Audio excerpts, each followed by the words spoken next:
कल्पना कीजिए आप एक रेस में दौड़ रहे हैं। आपके साथ करोड़ों और लोग हैं। आप थक चुके हैं, आपका गला सूख रहा है लेकिन आप रुक नहीं सकते। क्यों? क्योंकि आपसे कहा गया है कि अगर आप इस रेस में फर्स्ट नहीं आए तो आपका जीवन बर्बाद है। 15 साल की पढ़ाई, लाखों की ट्यूशन फीस, रातों की नींद हराम और अंत में मिलता क्या है? एक डिग्री जो शायद आपको एक सम्मानजनक नौकरी भी न दिला पाए। भारत में हर साल करीब 1.5 करोड़ युवा लेबर मार्केट में कदम रखते हैं। लेकिन एक कड़वा सा सुनिए, इनमें से 80% से ज़्यादा इंजीनियर्स और 90% से ज़्यादा ग्रेजुएट्स अनएम्प्लॉयबल है। यानी उनके पास डिग्री तो है पर काम करने की स्किल्स नहीं। तो सवाल यह है, क्या यह वाकई एक शिक्षा प्रणाली है या ये एक सोची समझी साजिश है? हम पढ़ रहे हैं या हमें सिर्फ एक प्रोडक्ट की तरह तैयार किया जा रहा है? आज हम इस ग्रेट इंडियन एजुकेशन स्कैम की परतों को खोलेंगे। Chapter 1, the colonial ghost, the factory model.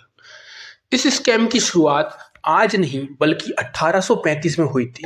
Lord Macaulay ने एक ऐसी शिक्षा नीति बनाई जिसका मकसद शिक्षित लोग पैदा करना नहीं बल्कि क्लर्क्स पैदा करना था। ऐसे लोग जो ब्रिटिश शासन के लिए आज्ञाकारी नौकर बन सके।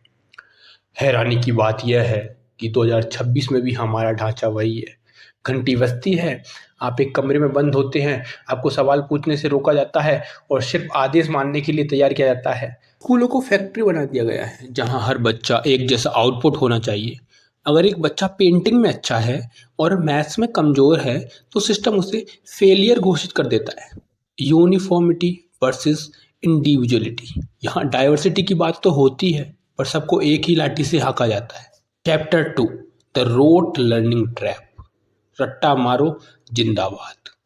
अगर मैं आपसे पूछूं कि प्रकाश संश्लेषण फोटोसिंथेसिस क्या है तो शायद आप स्कूल की वो परिभाषा सुना दें जो आपने 10वीं में रटी थी।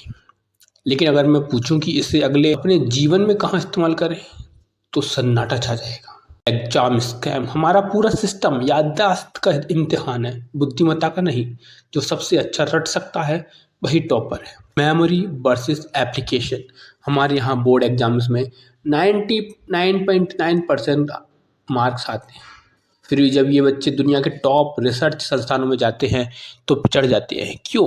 क्योंकि हमने क्या सोचना है रटाया, कैसे सोचना है कभी नहीं सिखाया। Loss of curiosity. बच्चा जब स्कूल जाता है तो उसके पास 1000 सवाल होते हैं, जब वह कॉलेज से निकलता है तो उसके पास सिर्फ एक ही सवाल होता है, सैलरी कितनी मिलेगी। Chapter 3, the coaching mafia and the business of dreams. जब सरकारी सिस्टम फेल होता है तो जन्म होता है कोचिंग माफिया का। कोटा से लेके दिल्ली के मुखर्जी नगर तक शिक्षा अब सेवा नहीं बल्कि एक $multi-billion इंडस्ट्री है। ये कोचिंग सेंटर्स बच्चों को रैंक निकालने वाली मशीन समझते हैं। एक एक क्लास में 500 बच्चे बैठाते